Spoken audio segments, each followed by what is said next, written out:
CRP police codon डाली और हम लोग अपील किए। इनफैक्ट उसमें से एक टेररिस्ट के वाइफ को भी ले गए, हम लोग अपील करवाए।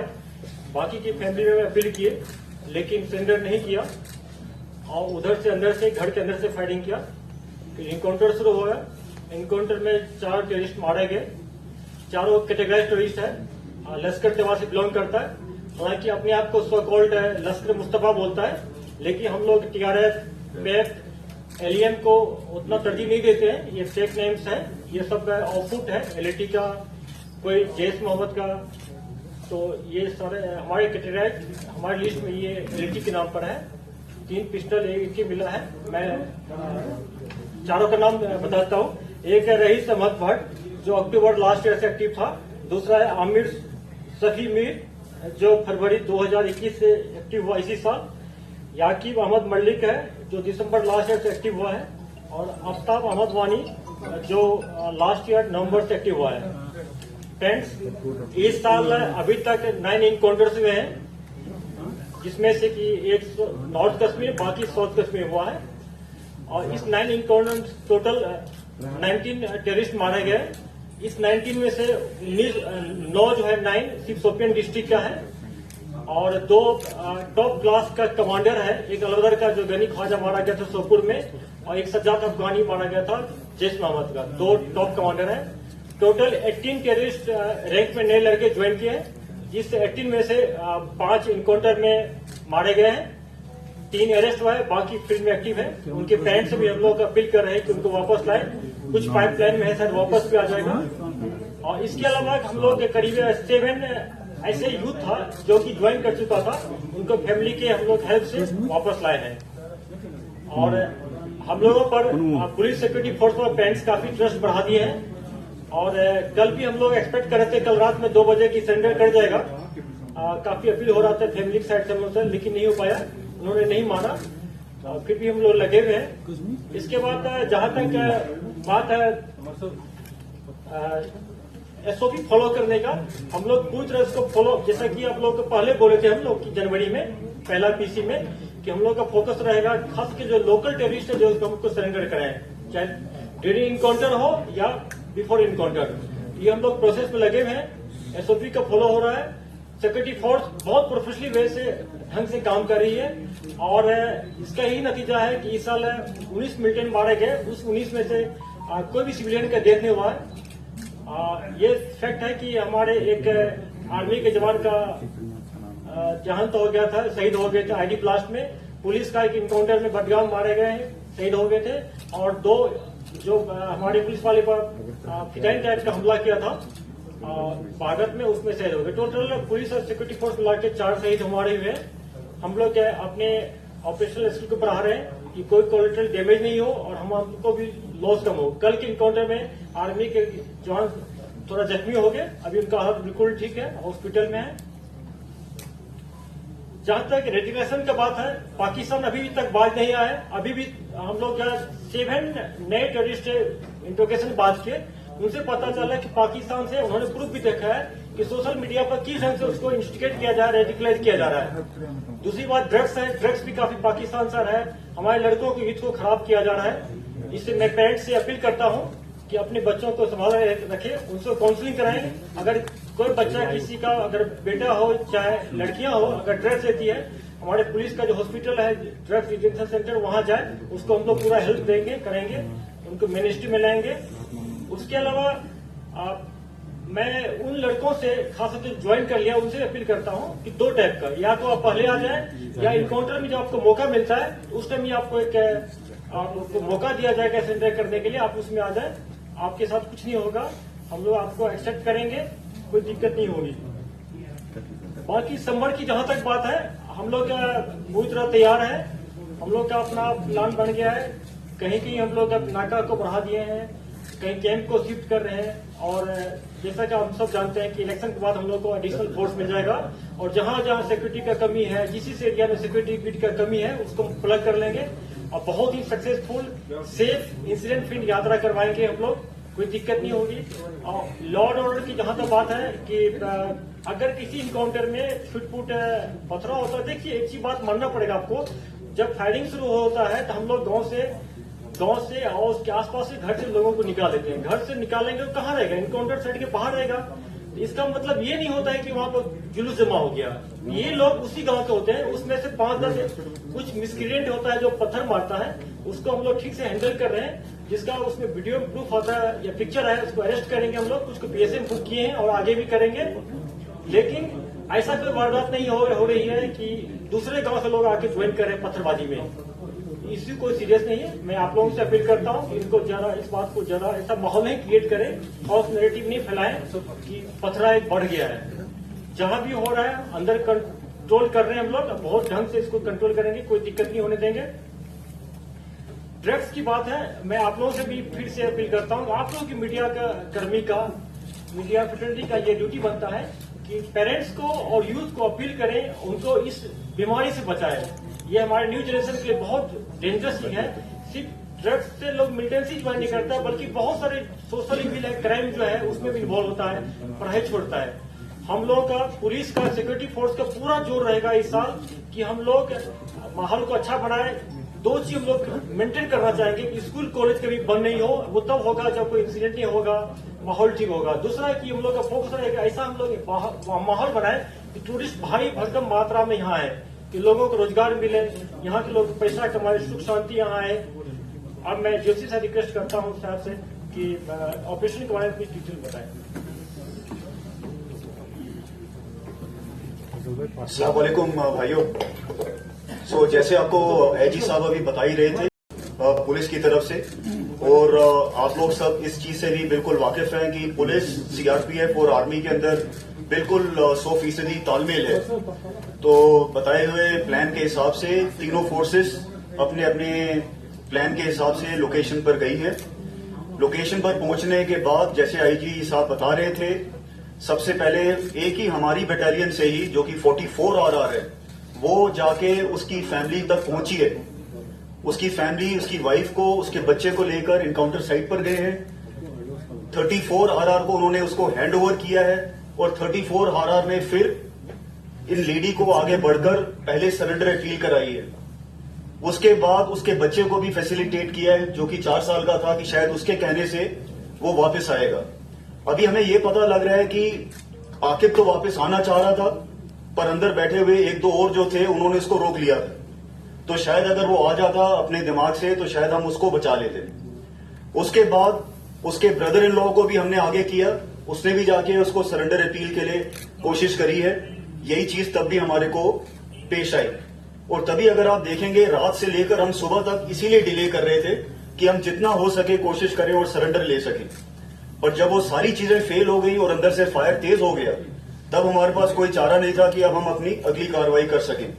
तो आपके जरिए, मीडिया भाइयों के जरिए यही पैगाम हम सबकी तरफ से, आईजी साहब की तरफ से और कोर कमांडर साहब की तरफ से, मेरी तरफ से, कि जो भी सरेंडर के लिए आना चाहता है लास्ट मोमेंट तक, सारी की सारी सिक्योरिटी फोर्सेस लोकल लड़कों के लिए कमिटेड है। अगर लास्ट मिनट तक भी हमारे पास होगा, हम अपनी जान की परवाह ना करते हुए फिर भी सरेंडर लेंगे। मेरे एक लड़के को जो 34 RR का था, जिसको गोली लगी है, वो गोली भी इसीलिए लगी है क्योंकि वो कवर लेकर आगे जाके उसको लाने की कोशिश कर रहा था। अगर हम ये सब ना करते तो शायद ये एनकाउंटर आधा घंटा भी ना चलता। तो पहला पॉइंट ये है। दूसरा पॉइंट ये है कि जैसे आईजी साहब बता रहे थे, काफी लड़के भारी तादाद में इनडायरेक्टली हमारे तक अपने पैगाम पहुंचा रहे हैं कि वो वापस मेन स्ट्रीम में आना चाह रहे हैं, पर उनके एक आध कोई रिंग लीडर होते हैं जो उनको रोकते हैं। तो आपके जरिए अगर हमारा ये पैगाम गांव-गांव तक जाए कि जो भी वापस मेन स्ट्रीम में आना चाहता है, हम उसको बहुत खुशी से वापस शामिल करना चाहेंगे। सारी सिक्योरिटी फोर्सेस उसके लिए भी कमिटेड है। लास्ट मैं 34 RR, 2 सेक्टर RR, सीआरपीएफ और जेकेपी जो कि बिल्कुल एलीट पुलिस फोर्स बन चुकी है, उन सबको कोर कमांडर साहब की तरफ से, मेरी तरफ से बहुत बहुत धन्यवाद कहना चाहूंगा, क्योंकि इतने प्रोफेशनल तरीके से जो आजकल ऑपरेशंस हो रही हैं वो तब तक नहीं हो सकती जब तक टोटल समन्वय ना हो। Thank you. देखिए, पाकिस्तान हरदम चाहेगा इन्फ्लेशन को बनाए रखने के लिए, इसमें कोई दुराई नहीं है। अगर एलसीस नहीं है, आईबी के थ्रू चाहेगा या नेपाल के थ्रू चाहेगा, हम लोग कुछ अलर्ट है। जहां तक कि मिलिटेंट नाका अटैक करने की बात है, मिलिटेंट देखिए अभी भी 200 टेररिस्ट है कश्मीर में, तो ये एक्सपेक्ट करना कि मिलिटेंट साइड से कोई कार्रवाई नहीं होगा ये ठीक नहीं है। वो प्रयास करेगा, बहुत सारे को हम लोग प्रिवेंटिव इंटेलिजेंस के थ्रू रोक लेते हैं, लेकिन जो ट्राई करेगा उसको न्यूट्रलाइज करेंगे हम लोग, इसमें कोई कमी नहीं रखेंगे। सिक्योरिटी किट की जहां बात है, आर्मी सीआरपी पुलिस सब मिलकर लगी हुई है। कुछ हमारे फोर्स इलेक्शन के लिए गए हुए हैं, वहां कुछ कमियां हैं, लेकिन बहुत जल्दी उसको प्लग कर लेंगे। Do you think that the Naka points are increasing because the 200 militants are present in Meri, or in coming time summer Yatra is also coming? Is it the protection for the Yatra overall to face the challenge? आप बहुत पुराने journalist, आपको पूरा पता है, जब यात्रा होती है, इलेक्शन होता है, ट्रेडिशनल फोर्स नाका लगाया जाता है, लगाया जाएगा, ये कोई नई चीज नहीं है। अभी भी पैटर्नर्स हैं और बड़ी तादाद में हैं, ये क्या वजह है? देखिए जहाँ बीमारी बहुत ज्यादा होता है तो लंबा ट्रीटमेंट चलता है, ठीक है ना। ये बहुत बड़ी बीमारी है। पंजाब में as a society, as a Punjab police को बहुत मेहनत करना पड़ा, हम लोग बहुत मेहनत कर रहे हैं इसमें। जैसा कि डी साहब ने 2 दिन पहले अपील किया था आप लोग भी बहुत इसमें कन्विक्शन करना पड़ेगा। जहाँ देखिए हमने कहते हैं कि आप मेरा मुखबिर बने, लेकिन आपको कुछ ऐसा खबर मिलता है हमसे शेयर करें, हम तुरंत एक्शन लेंगे, क्योंकि ये नेशनल इंटरेस्ट में नहीं है, सोसाइटी के इंटरेस्ट में नहीं, आपके इंटरेस्ट में नहीं, मेरे इंटरेस्ट में। कल हमारे आपके बच्चे भी इसमें इसके दबाव में आ सकते हैं। ये सोशल इश्यू ज्यादा है, ये हम लोग पूरी मेहनत कर रहे हैं और करेंगे। और से ये लोकलाइज प्रॉब्लम नहीं है, पाकिस्तान से भी आ रहा है, कभी ड्रोन आ रहा है, कभी एलसी के थ्रू आ रहा है, कभी नेपाल के थ्रू आ रहा है, तो इस पर पूरा मेहनत कर रहे हैं हम लोग। एनआई भी पकड़ रही है, पुलिस भी पकड़ रही है, नार्कोटिक्स भी पकड़ रही है, उनका कंट्रोल बोर्ड बीएसएफ भी पकड़ रही है, हर एक ढंग से कार्रवाई हो रही है। Don't you see a contradiction for a person who has taken an extreme step? For them, you are ready to reconcile or put them in mainstream. But when it comes to a person who is protesting, you are leaving no chance for him to go back to the normal life. देखिए 2-3 militant का attack होता है, school college बंद नहीं होता है, economic activity बंद नहीं होता है, यात्रा नहीं होती, टूरिस्ट आना बंद होता है। लेकिन जब लॉ में पथराव होता है तो यात्रा भी बंद कम होती है, टूरिस्ट आने में डरते हैं, स्कूल कॉलेज बंद होता है। तो स्टोन पेल्टिंग लार्जर इशू है, इससे सोसाइटी इन्वॉल्व होता है, इसलिए स्टोन पेल्टिंग को हम लोग ज्यादा सीरियसली लेंगे। हम लोग लेंगे टेररिस्ट की जहां तक बात है, टेररिस्ट अलग चीज है, टेररिज्म से हमको उतना फर्क नहीं पड़ता जितना कि लॉ ऑर्डर होता है। हम नहीं चाहेंगे कि यहाँ के स्कूल कॉलेज बंद हो, यहाँ का बिजनेस बंद हो, दुकान बंद हो और टूरिस्ट आना बंद हो। इसलिए लॉ प्रॉब्लम जो मेरे लिए ज्यादा सीरियस इशू है।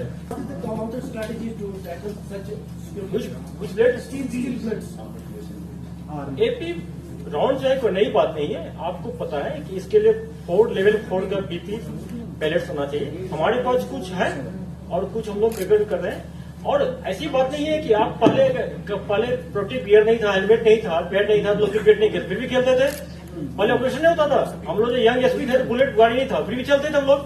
ये हमारे लिए इशू नहीं है कि मिलिटेंट के बाद एपी राउंड है कि क्या कौन सा हथियार है। हमारे लोग बहुत प्रोफेशनल हैं, बहुत हिम्मत वाले ब्रेव हैं, उसका मुकाबला करेंगे और उसको न्यूट्रलाइज करेंगे। देखिए आपको जैसा पता है कि साउथ कश्मीर के खुदबड़ी एरिया का रहने वाला है, रामनगरी का। फ्रीक्वेंटली श्रीनगर सिटी में आते हैं, हम लोग उसके पीछे लगे हुए हैं, अभी पाइपलाइन में है, बहुत करीब जोड़ के बहुत नजदीक पहुंच गए। जिस दिन आएगा या साउथ कश्मीर में हो या श्रीनगर सिटी में, उसको न्यूट्रलाइज कर देंगे। डैमेज जो होता है ये हम लोग आग लगाने से नहीं होता है।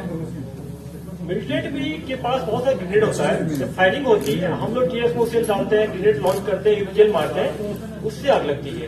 कोई आग लगाता नहीं पूरा।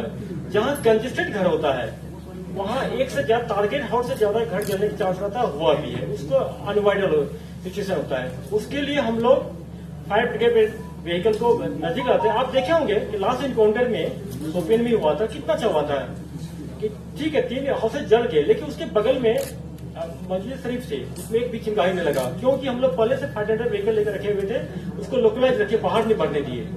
ये हम लोग के लिए इस क्वालिटी लेवल को हम लोग कम कर सकते हैं, रोक नहीं सकते हैं। और इसमें जोशी साहब कुछ बोलना चाहेंगे। हर ऑपरेशन से पहले सबसे पहली कार्रवाई as a matter of SOP ये होती है कि जितने सिविलियंस हैं हम उनको बाहर निकालते हैं। उसके बाद इमीडिएटली हम लोग अनाउंस करना शुरू करते हैं कि आप भी बाहर आ जाइए।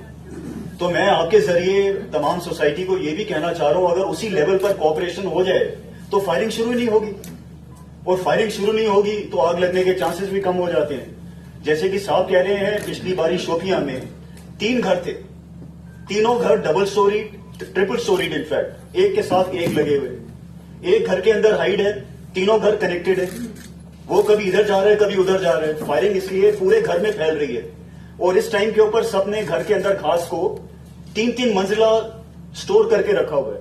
उन तीनों घरों में इतनी आग थी क्योंकि वो सारी घास ने आग पकड़ी हुई थी। और उसके बाद हमारा ध्यान ज्यादा ये था कि वो आग बुझे, बजाय इसके कि हम लोग ऑपरेशन को पूरा कर सकते। तो एसेंशियली मैं 2 पॉइंट को दोहरा रहा हूं। ये आग इसलिए लगती है क्योंकि वो एक प्रोफेशनल हैजर्ड है और वो अवॉइड इस तरह हो सकती है कि अगर सोसाइटी कोऑपरेट करके, जिस तरह हम जब अनाउंस करते हैं वो उसी टाइम पर उसको बाहर लाने की कोशिश करें हमारे साथ, तो फायरिंग होगी नहीं। और इंसेंडियरी नेचर होती है मोस्ट ऑफ द राउंड्स की, जिसकी वजह से आग लगती है। कुछ एक मिसक्रिएंट्स भी होते हैं टेररिस्ट के अंदर ही, जो कि उस टाइम के ऊपर अभी मैं ये बिल्कुल आपको कंफर्म नहीं कर सकता। आईजी साहब चेक करा रहे हैं कि एक आध मिसक्रिएंट जो टेररिस्ट होता है वो खुद भी आग लगा देता है, पर उसका फिर बाद में इल्जाम आप लोगों की तरफ से काफी लगता है। राशन में यूथ इंटरेक्शन रखी थी, तो वहाँ पर जो वीडियो वायरल हुआ था उस पर स्टोरी सुनाई थी कि वहाँ उन्होंने बहुत सी शिकायत की जो फौज के खिलाफ के ह्यूमन शील्ड बनाए जा रहे हैं, सिविल न्यूज को रास्ते पे से रोका जा रहा है, सताया जा रहा है। रिप्लाई दे दिया, एक क्वेश्चन रिपीट नहीं करना। गवर्नमेंट में इसका रिप्लाई प्लीज रिपीट प्लीज नहीं कीजिए प्लीज। विजय सर, यात्रा 2 साल के बाद रिज्यूम हो रही है, जहां एलजी एडमिनिस्ट्रेशन से प्रेस रिलीज आया है कि यात्रा और बाकी फैसिलिटीज भी, एक्स्ट्रा फैसिलिटीज होगी, लेकिन as a security chief of Kashmir valley plus with the army, SOPs में किस तरह की चेंजेस होगी?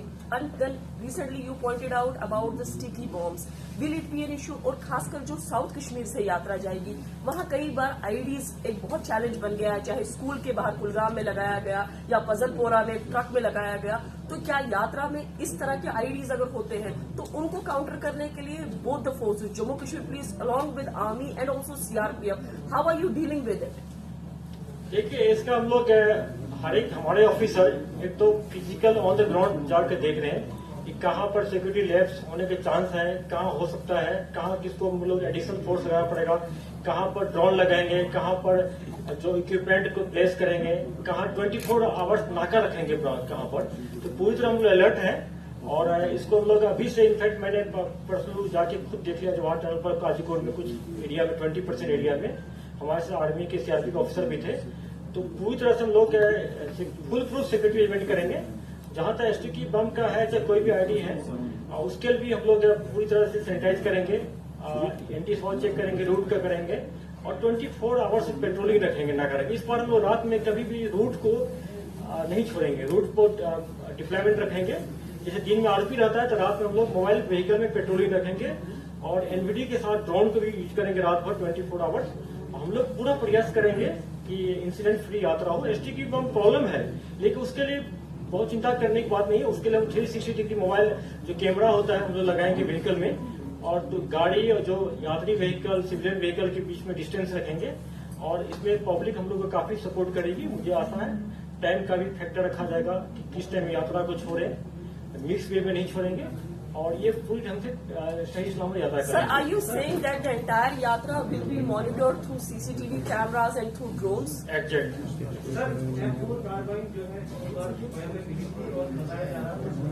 हम लोगों को खबर था, ये ह्यूमन एड था, 2 ही टेररिस्ट का खबर था, पता नहीं कहां से आ गया कि आप ही लोग फैला दिए। फिर हम लोग अपील भी कराए कि है तो आ जाओ, ठीक है ना। अपील लगा कि सही होगा, क्योंकि फैक्ट है।